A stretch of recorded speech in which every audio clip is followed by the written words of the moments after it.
Are news తెలుగుకి స్వాగతం. ఈరోజు వార్తల్లోని ముఖ్యాంశాలు. పల్నాడు జిల్లా వినుకొండ వ్యవసాయ మార్కెట్ యార్డులో ప్రభుత్వ చీఫ్ విప్ శాసనసభ్యులు జీవి ఆంజనేయులు గారి ఆధ్వర్యంలో ఏర్పాటు చేసిన మెగా కిసాన్ మేళా సభకు ముఖ్య అతిథులుగా పాల్గొని మాట్లాడుతున్న మాచర్ల శాసనసభ్యులు జూలకంటి బ్రహ్మానందరెడ్డి, మంత్రి అచ్చెన్నాయుడు, సత్తెనపల్లి శాసనసభ్యులు కన్నా లక్ష్మీనారాయణ. ఇక్కడికి విచ్చేసిన ముఖ్యంగా రైతు సోదర సోదరీమణులందరికీ కూడా హృదయపూర్వక నమస్కారాలు. నిజంగా ఈ ర్యాలీ చూస్తా ఉంటే చాలా కన్నుల పండగగా ఉంది. మా అంజన్నకి ఆయన బలం ఏంటో ఆయనకు తెలియదు, ఎందుకంటే ఆంజనేయ స్వామికి ఆయన బలం ఏందో ఆయనకు తెలియదు. ఎక్కడ ర్యాలీ అక్కడ నుంచి ఇక్కడ దాకా ర్యాలీ. ఒక గొప్ప కార్యక్రమాన్ని ఈరోజు అచ్చెన్నాయుడు గారి సాక్షిగా కూటమి ప్రభుత్వానికి, ముఖ్యంగా చంద్రబాబు నాయుడు గారికి మీరు ఇచ్చిన గౌరవంగా ఈ ర్యాలీని భావిస్తా ఉన్నాం. మరి సూపర్ 6 పథకాలు మీ అందరూ కూడా దాదాపు 90% పైగా ఇచ్చిన మాట ప్రకారం ఈ రాష్ట్రంలో సూపర్ 6 పథకాలని అమలు చేస్తున్న ఘనత గౌరవ ముఖ్యమంత్రి గారిది, కూటమి ప్రభుత్వాన్ని అని చెప్పి సందర్భంగా తెలియజేస్తున్నా. లక్షల కోట్లు అప్పున్నాయి, భయపడలేదు. సమస్య ఉంది, ఫేస్ చేస్తానని చెప్పేసి చంద్రబాబు నాయుడు గారు ఎన్ని బాధలు పడుతున్నారో, ఎన్ని నిద్రలేని రాత్రులు గడుపుతున్నారో మనకైతే తెలియదు. ఈ రాష్ట్రం ప్రశాంతంగా ఉంది. తెలుగుదేశం కార్యకర్తలు, నాయకులకి గుండెలు మండుతున్నాయి, రక్తం మరుగుతుంది. అయినా విధ్వంసమా వికాసమా అన్నప్పుడు ఈ రాష్ట్ర ప్రజలందరూ కూడా వికాసం కోసము మనందరికీ ఓట్లేసి గెలిపించారు. ఒక గొప్ప మ్యాండేట్ రాష్ట్ర చరిత్రలో ఎవరికి భవిష్యత్తులో కూడా దక్కని విధంగా ఒక అద్భుతమైన విజయాన్ని అందించిన మీ అందరికీ కూడా, పార్టీ కోసం కష్టపడ్డ మీ అందరికీ కూడా పేరు పేరున హృదయపూర్వకమైన నమస్కారాలు. రైతు ధర్నా అంటాడు. అసలు రైతులకి ఈయన ఏం చేశాడో చెప్తే బాగుంటుంది. ముందు ధర్నా చేసే ముందు 3,500 కోట్ల రూపాయలతో ధరల స్థిరీకరణ నిధిని ఏర్పాటు చేస్తానన్నాడు రైతులకి. 4,000 కోట్లతోటి ప్రకృతి విపత్తుల నిధిని ఏర్పాటు చేస్తానన్నాడు. ఈరోజు మోసం అంటున్నారు. జగన్మోహన్ రెడ్డి నీకన్నా రైతు ద్రోహి, రైతుల్ని మోసం చేసిన వ్యక్తి చరిత్రలో లేడని చెప్పి సందర్భంగా చెప్తా ఉన్నాను. ట్రాక్టర్లు లేవు, స్ప్రింక్లర్లు లేవు, డ్రిప్ ఇరిగేషన్ లేదు, రెయిన్ గన్స్ లేవు, హార్వెస్టర్లు లేవు, సున్నా వడ్డీ లేదు, పావలా వడ్డీ లేదు, బంగారం రుణం లేదు. అన్నిటినీ తీసేసి 12,500 రైతు భరోసా ఇస్తానని చెప్పిన ఆ పెద్ద మనిషి కేంద్రం ఇచ్చిన 6,000తో కలిపి 6,500 ఇచ్చి రైతుల్ని మోసం చేసిన వ్యక్తి జగన్మోహన్ రెడ్డి. ఈరోజు రాష్ట్రంలో మోసం అంటున్నాడు. నేను ఒక్కటే చెప్తున్నాను, ప్రతి తెలుగుదేశం కార్యకర్త కూడా మనమే దాడి చేయొద్దన్నారు. ప్రత్యక్షంగా వాళ్ళ మీద భౌతికమైన దాడులు చేయొద్దన్నారు. కానీ చంద్రబాబు నాయుడు గారు వారి మాటల తోటాలకి, వారి అసత్య ప్రచారాలకి మీరు తూటాల్లాగా సమాధానం ఇవ్వాల్సిన అవసరం ఉంది. కావాల్సిన ఇన్ఫర్మేషన్ మొత్తం ఏ విధంగా యువజన శ్రామిక రైతు పార్టీ ఈ రాష్ట్రంలో యువతని, రైతుల్ని, కార్మికుల్ని, ఉద్యోగస్తుల్ని మోసం చేసిందో, దగా చేసిందో మీకు అన్ని వివరాలు తెలుసు. మొట్టమొదట జగన్మోహన్ రెడ్డి గారి యాత్ర ఎక్కడ మొదలైంది? నెల్లూరు జైలు దగ్గరకు వచ్చాడు.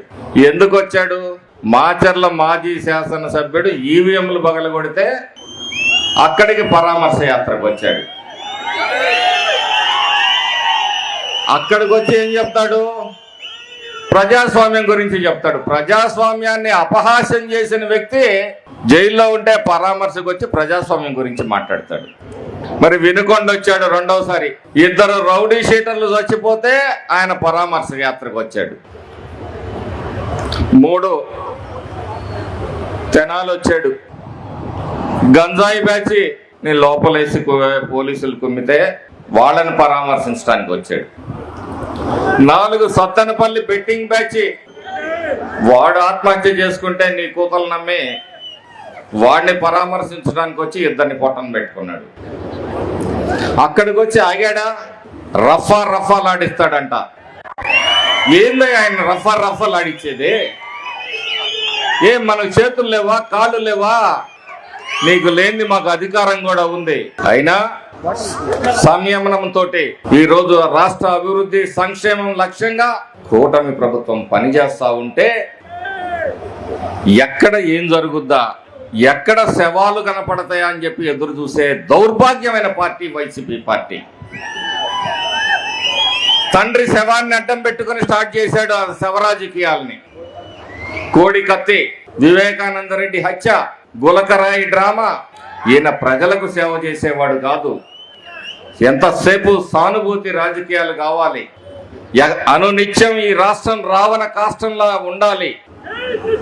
అప్పుడు మాత్రం ఈయన పరామర్శ యాత్ర చేయాలి. అంటే ఈయన శవాలు కావాలి కాబట్టి సమాజంలో విద్రోహాలు సృష్టిస్తాడు, అరాచకాలు సృష్టిస్తాడు, కులాల మధ్య, మతాల మధ్య, ప్రాంతాల మధ్య చిచ్చు పెడతాడు. ఎక్కడో ఒక ఫాస్టర్ తాగి చనిపోతే ఎంత డ్రామా ఆడేయడం అందరూ, ఈ రాష్ట్ర ప్రజలందరూ కూడా గమనించారు.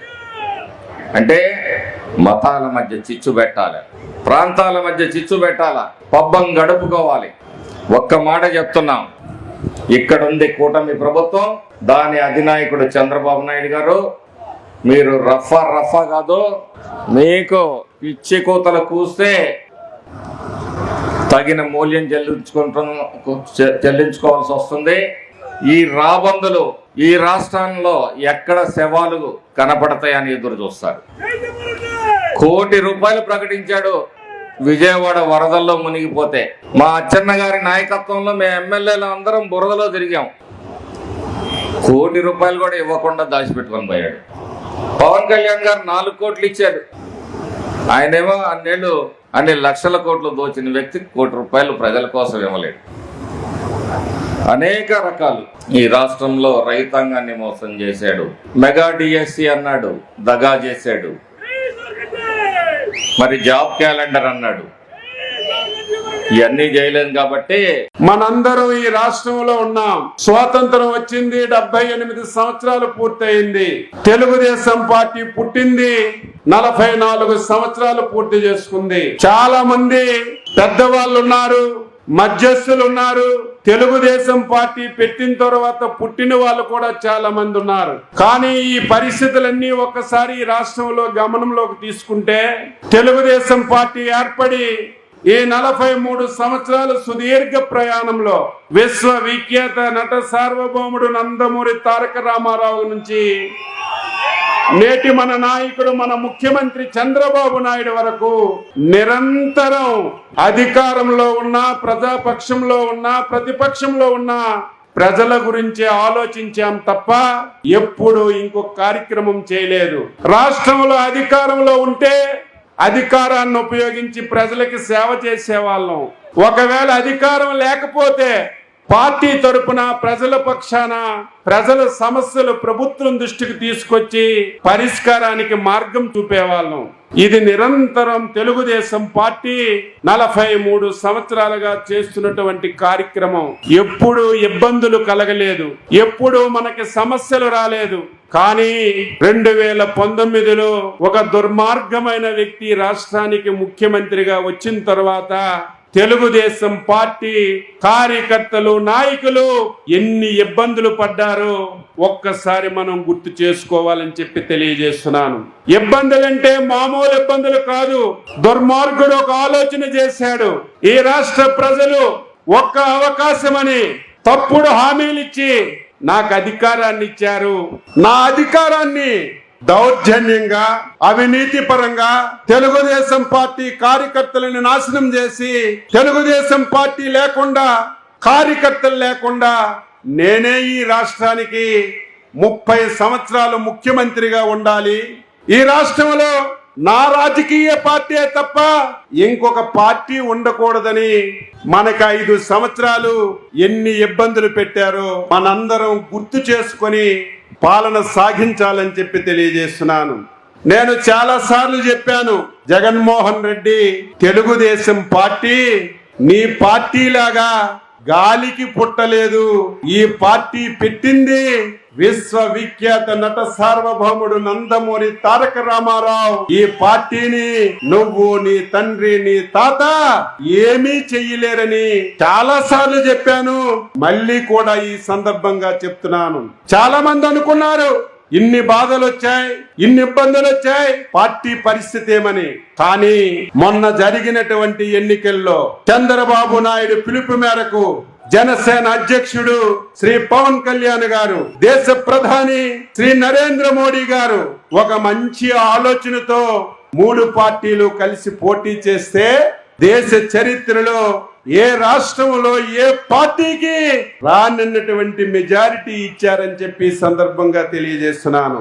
మొన్న అధికారం వచ్చిందంటే 164 స్థానాలు గెలిచారంటే మా యొక్క కృషి కాదు.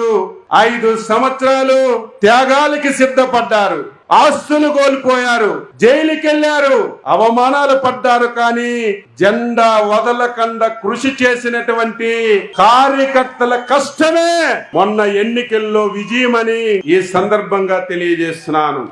చాలా సంతోషించాం 164 స్థానాలు వచ్చాయని. కానీ అధికారం చేపట్టేసరికి రాష్ట్ర పరిస్థితి చూస్తే భయంగా పాలన ప్రారంభించాం. ఎందుకంటే ఎలక్షన్లలో ఎన్డీఏ పార్టీలు మీకు హామీలు ఇచ్చారు, రేపు ఎన్నికల్లో ఓట్లేయండి, మేము అధికారంలోకి వస్తాం, ఈ సమస్యలు పరిష్కరిస్తాం, ఈ హామీలు అమలు చేస్తామని ఇంటింటికి వాడకెళ్లి హామీలు ఇచ్చాం. కానీ ప్రభుత్వం చేపట్టిన తర్వాత రాష్ట్ర ప్రభుత్వ పరిస్థితి చూస్తే ఎక్కడ చూసినా అవినీతి, అప్పులు తప్ప ఈ రాష్ట్రం పూర్తిగా దివాలా తీసినటువంటి పరిస్థితి. 5 సంవత్సరాల్లో 12 లక్షల కోట్ల అప్పు చేశాడు.